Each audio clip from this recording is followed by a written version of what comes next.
60 संपुण्डं तु समग्गं केवलमसवत्त सब्बभावगयं लोयालोयवितिमरं केवलणाणं मुणेदब्बम्।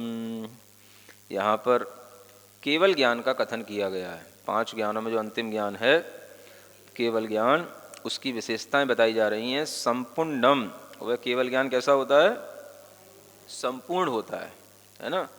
संपूर्ण का मतलब ये होता है कि जितनी भी ज्ञान की शक्ति उसमें विद्यमान थी, है ना, उस ज्ञान के जितने अविभागी प्रतिच्छेद थे, जिसको शक्ति अंश कहते हैं, वो सारे के सारे व्यक्त हो गए, प्रकट हो गए। इसलिए वो ज्ञान कैसा हो गया?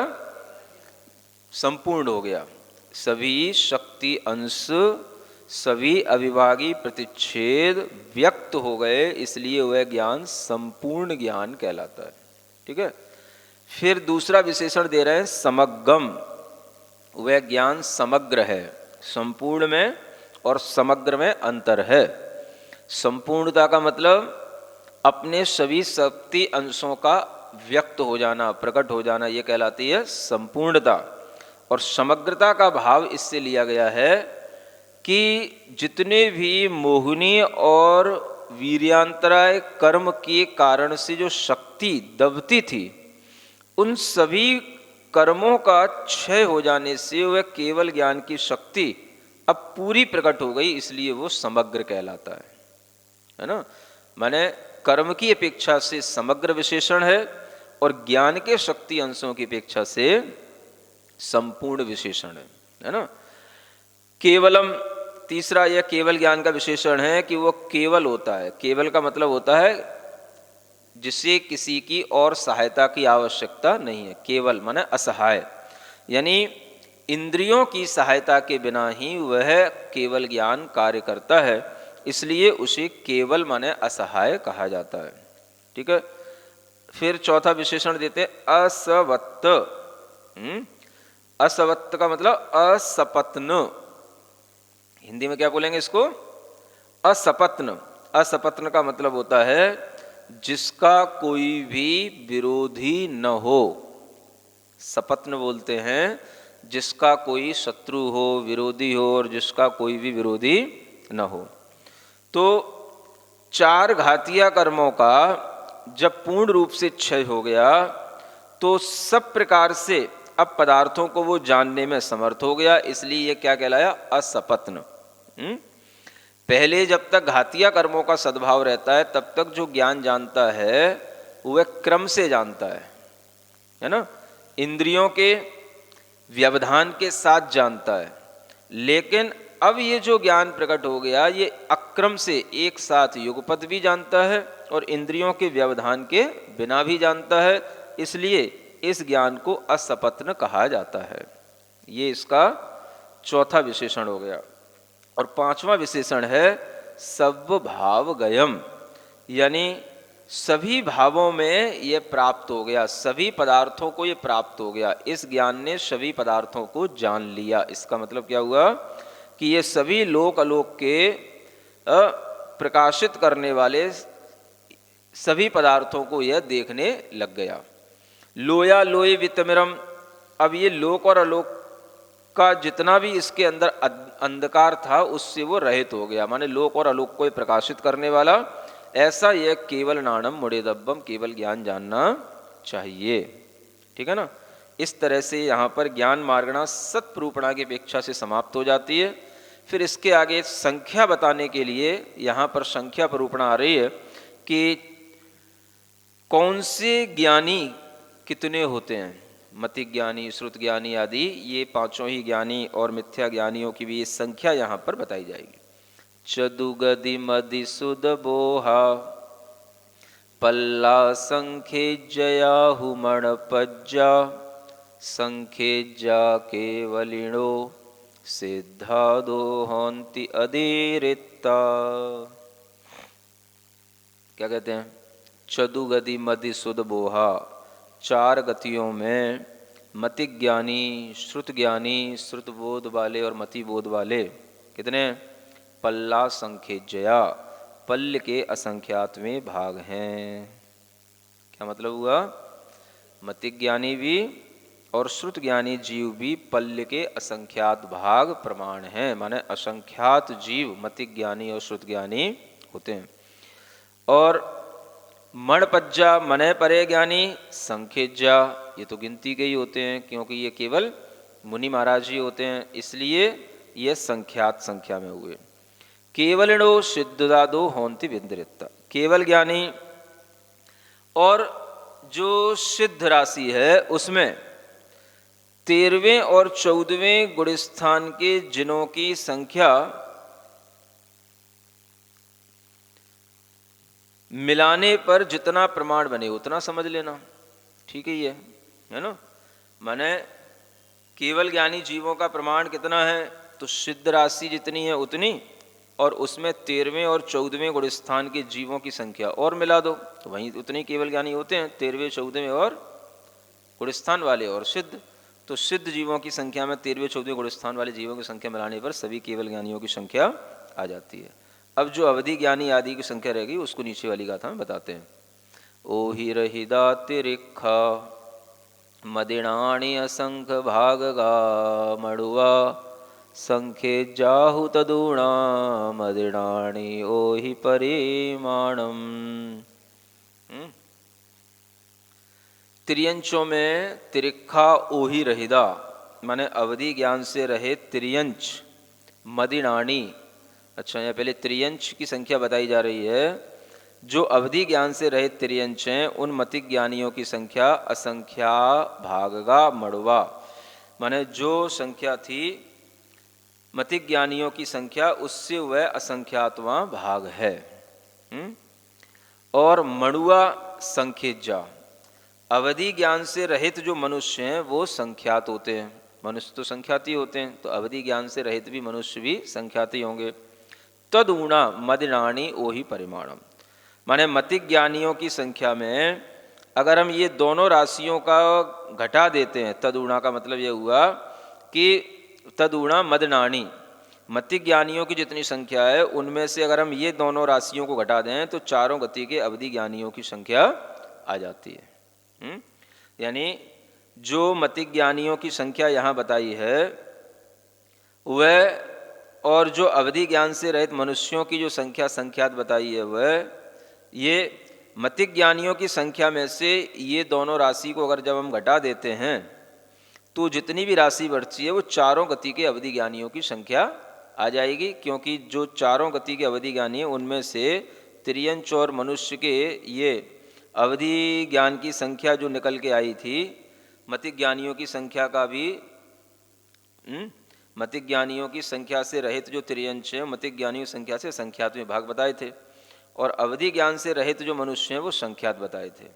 तो ऐसे इनकी संख्या में से दोनों राशियों को घटा देंगे तो चारों गति के अवधि ज्ञानियों की संख्या का प्रमाण निकल आएगा, ऐसा यहाँ पर कहा गया है। आगे कहते हैं पल्ला शंख गणंगुल हद श्रेणी तिरिख गति विभंग जुदा नर सहिदा किंचूड़ा चदुगति वे भंग परिमाणम। अब यहाँ पर चार गतियों के जो विभंग ज्ञानियों की संख्या बताई जा रही है ना, जो कु अवधि ज्ञान बोलते हैं, चदुगति वे भंग परिमाणम। कैसे निकालना? पल्ला संख्यात्वें भाग से गुणित हद श्रेणी, घनांगुल से जगत श्रेणी को गुणा करने पर जितना प्रमाण आता है उतने तो तिरिख गति, तिरियंच जीव जानना है ना। क्या बताया? पल्ल के असंख्यातवें भाग से गुणित पल्ला संख घड़ंगुल हद है ना, घनांग पल्ल के असंख्यातवें भाग से गुणित जो घनांगुल है उससे जगत श्रेणी को गुणा करना, और उससे जितना प्रमाण आए उतने तो त्रियंचों की संख्या। फिर मनुष्य तो संख्यात होते हैं, और घनांगुल के दूसरे वर्गमूल से जगत श्रेणी को गुणा करने पर जितना प्रमाण आए उतने नारकियों की संख्या। उन नारकियों की संख्या में से सम्यक दृष्टि नारकियों का प्रमाण घटा दो तो जितने रहेंगे वो सारे के सारे नारकी विभंग ज्ञानी वाले आ जाएंगे, उनकी संख्या ले लेना।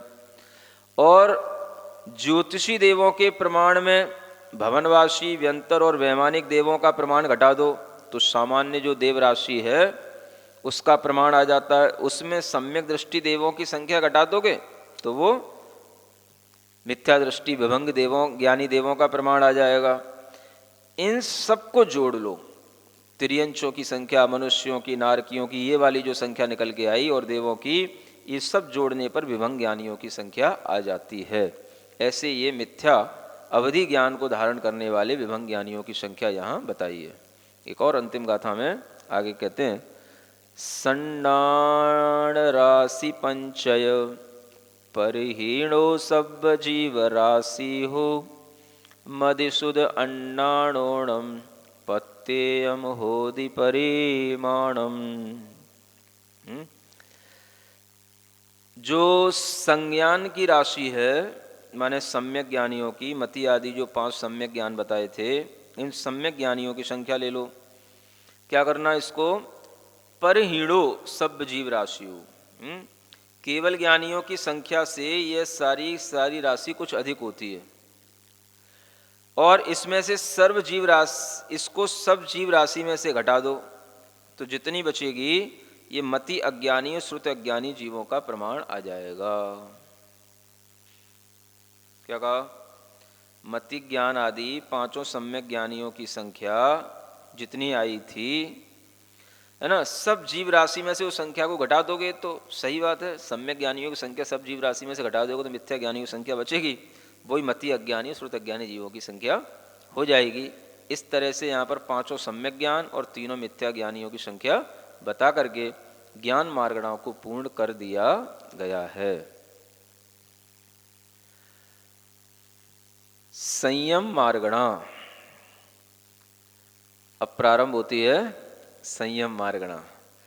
वद समिधि कसायाणम दंडाणत हिंदियाण पंचन्नम धारण पालन निग्रह चाग जओ संजमो बड़ियो। देखो संयम किसे कहते हैं, व्रत, समिति, कषाय और दंड और 5 इंद्रियां, ये चीजें बताई गई हैं। कितनी चीजें हो गई, व्रत, समिति, कषाय, दंड और 5 इंद्रियां, ये 5 चीजें हो गई। इनका क्या करना है, क्रम से जो नीचे की लाइन में लिखी वो काम करना है। धारण, व्रतों को तो धारण किया जाता है, क्या समझे, व्रतों को धारण करना। पालन, समितियों का पालन किया जाता है। धारण में और पालन में अंतर हो जाता है ना। जैसे गर्भ पहले धारण किया जाता है, गर्भ धारण कहलाता है, माने उसको हमने अपने में रख लिया, समा लिया, और फिर बच्चे का पालन किया जाता है ना। जब वो शिशु बन जाता है तो उसका फिर जन्म होने पर फिर उसका पालन किया जाता है। तो इसी तरह से व्रतों को धारण करना, समितियों को पालन करना और कसायों का निग्रह करना। कसायों का क्या करना जाता है, निग्रह। निग्रह माने एक तरह से उनको छोड़ना नहीं, रोकना। हाँ, निग्रह माने होता है जैसे हम किसी को दंड देते हैं, है ना, माने हम उसको रोकते हैं, तूने ऐसा क्यों किया। जैसे किसी को हम निग्रह कर रहे हैं, माने किसी की जब हम पिटाई करते हैं तो उसको निग्रह बोलते हैं, दंड देना, है ना। तो ऐसे कसायों को रोकना, कसायों का निग्रह किया जाता है, ठीक। और 3 दंड होते हैं, दंड कहते हैं मन वचन कायी की जो दुष्ट प्रवृत्तियां होती हैं उनको दंड कहते हैं। तो इन दंडों का त्याग, त्याग माने त्याग, है ना, इन दंडों का त्याग किया जाता है, माने ये नहीं करना। दंड अपने हाथ में है, करें या नहीं करें, माने मन वचन कायी की खोटी प्रवृत्तियां अपने ज्ञान में आती हैं। कसाएं कब उभर आती हैं, ये अपने ज्ञान में देर से आती हैं, है ना। तो कसायों को तो निग्रह किया जाता है, रोका जाता है। जब कसाय उत्पन्न हो गई तो उसको रोकना। लेकिन मन वचन काय की खोटी प्रवृत्तियों का तो हम त्याग कर सकते हैं कि ये हमें करना ही नहीं, तो इनका त्याग किया जाता है। ठीक है ना। और 5 जो इंद्रियां हैं उनका जयो, ये जय करना, उनको जीत लेना। 5 इंद्रिय के विषय में आसक्त नहीं होना ही 5 इंद्रियों की जय कहलाती है।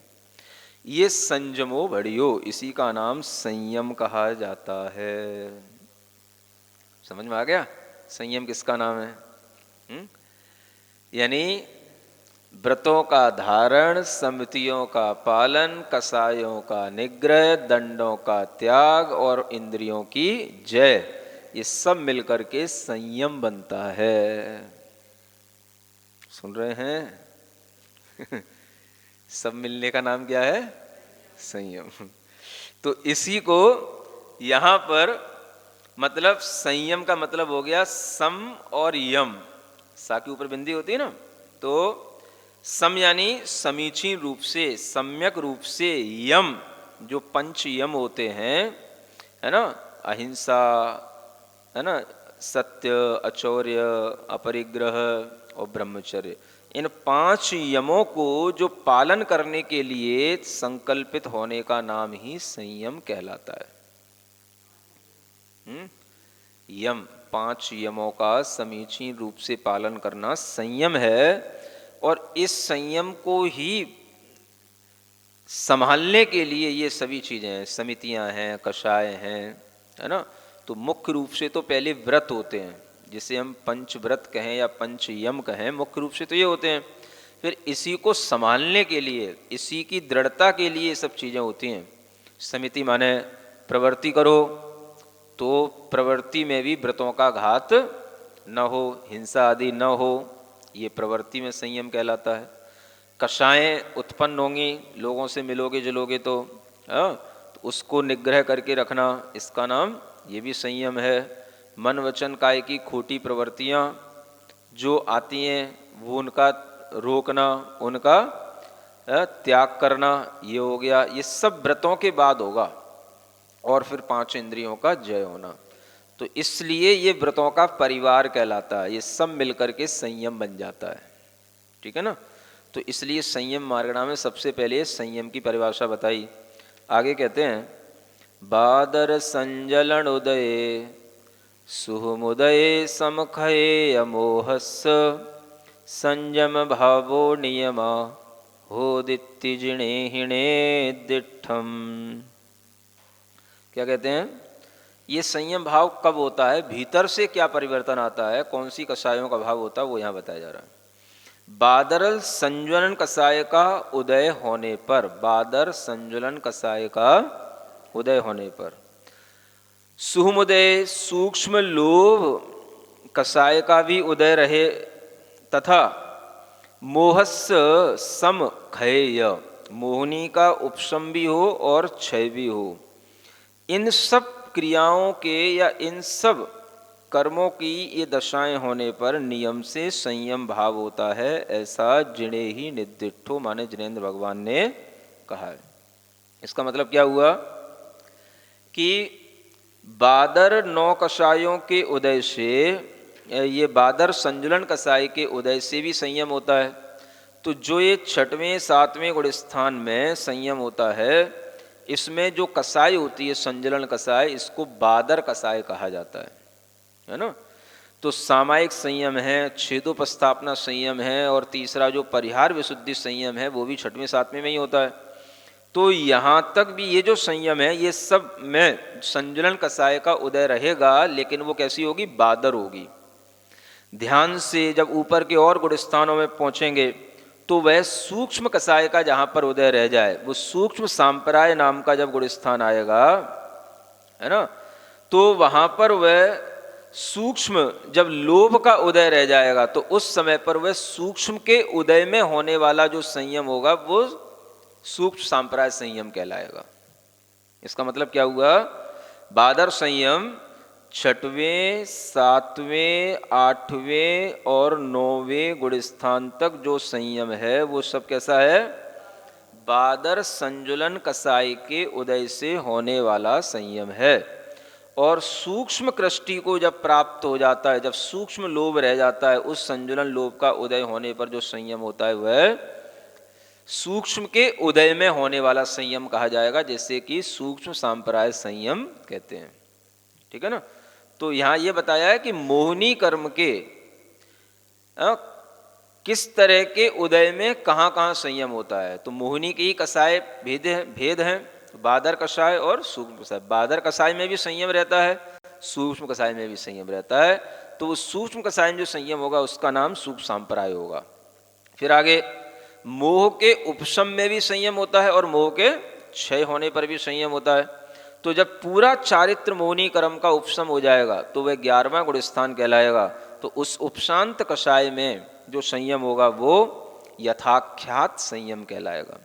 और पूरा मोह का क्षय होने पर जो क्षीण मोह गुण स्थान में संयम होगा वो भी यथाख्यात संयम कहलाएगा। तो वो भी संयम है।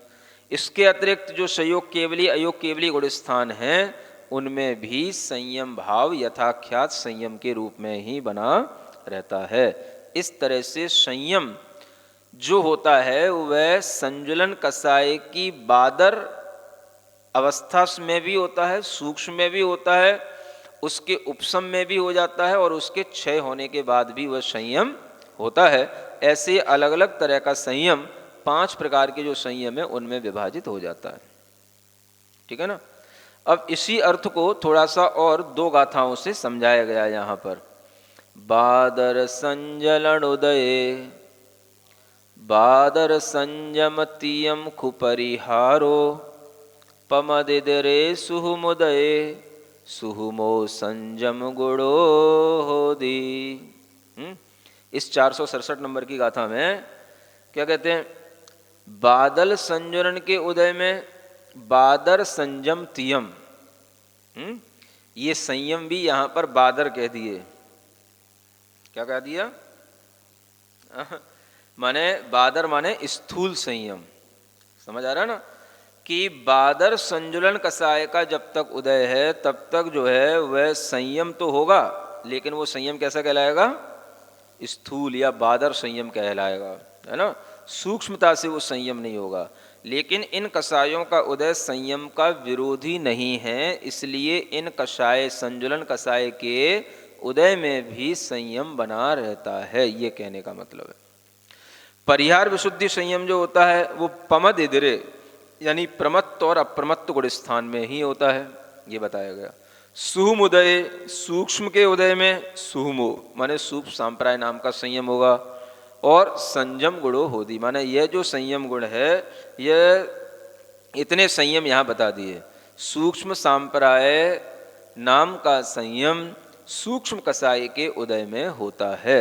इस तरह से यहाँ पर इस गाथा में संयम के ये 4 भेदों का कथन कर दिया। आगे जो यथाख्यात संयम का वर्णन है वो आगे की गाथा में आएगा।